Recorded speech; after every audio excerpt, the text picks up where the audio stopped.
Welcome. We are back in survival mode. Welcome everybody. We're back in survival mode. I have so much to talk to you about on this channel, but the number one thing that I'm concerned about is, are we ready for what's coming our way in the year 2025? Last year was so packed with so many different issues. So going forward, are we ready for what's coming? And we really don't know what's coming, but I know one thing: countries are against countries like we've never seen it before. We never seen it before with all this confusion among these different nations. You just think about the Middle East. It's a lot of stuff that's going on in the Middle East. Everybody against everybody. It's like so confusing. So confusing. You think about it, a lot of American citizens really don't know why we having all these problems overseas with these different nations. But the main thing that I would think about is trying to make it through this period of time. Can we survive? How will we survive? What's the first step that we should take in being prepared? Well, I already know that we've got to have our own food that we have stored up. We got to have our own water source. We also know it's going to be a time where we have to stay in place. We're going to have to stay in place, y'all, because we don't know, because this country is outsourcing everything. Everything is being outsourced. Even fertilizer to grow your food is being outsourced.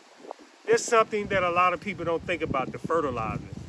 If we really want to grow our own food, we got to have our own fertilizer. So just imagine if something happened to where we're not able to get stuff in through the ports. Just imagine. What would we do? So mainly when it comes to fertilizer, we got to figure that part out. We got to figure all these different things out, because overseas, these countries are going at it, y'all. We hear these rumors of this country, that country, and all of that. So we got to get prepared for it. We got to get prepared for it, because just recently we had a situation in New Orleans. That situation in New Orleans just came out of nowhere. This guy was a military veteran. 20 years, I think they say he served. And all of a sudden, he just did that horrific, despicable thing in New Orleans. Innocent people just being mowed down by his vehicle. It's very sad. It's a very sad situation. It's a very sad situation to where you got to watch out for regular citizens just going crazy like that. So mainly what we got to do is just be vigilant, keep our eyes open to what we have around us, our surroundings. Just keep our eyes open, because it was a lot of innocent people that lost their life, y'all. And this guy, he was upset with his own family. He threatened to do something to his own family, to unalive his own family, those threats.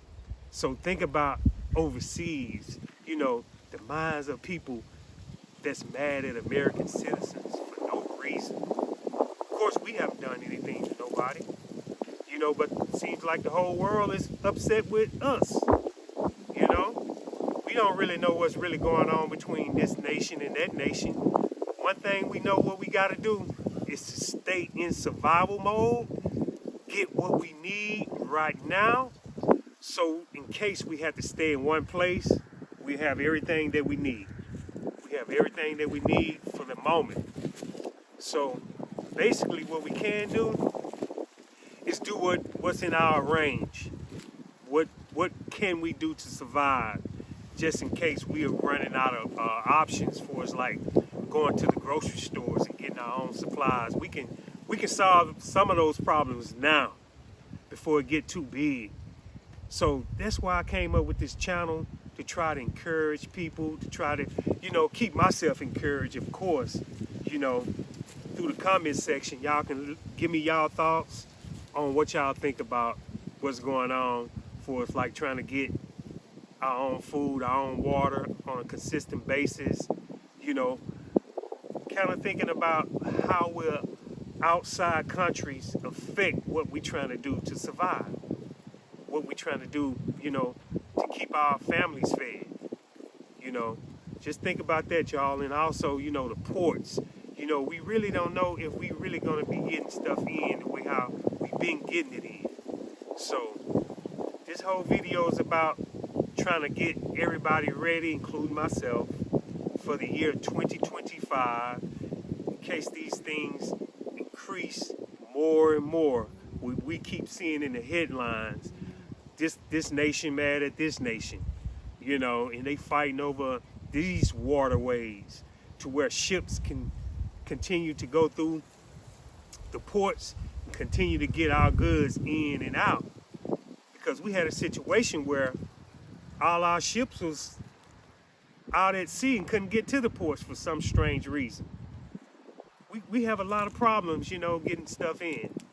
And also you think about blackouts in different areas, electricity. What will we do without electricity? Everything depends on electricity. Even our technology, we need electricity. So we had a blackout in Puerto Rico. Nobody's really talking about that. That blackout was something serious on that island. The infrastructure, power lines that still hasn't been repaired. The same thing could happen here. Well, it did happen in the state of Texas. Their power grid went out.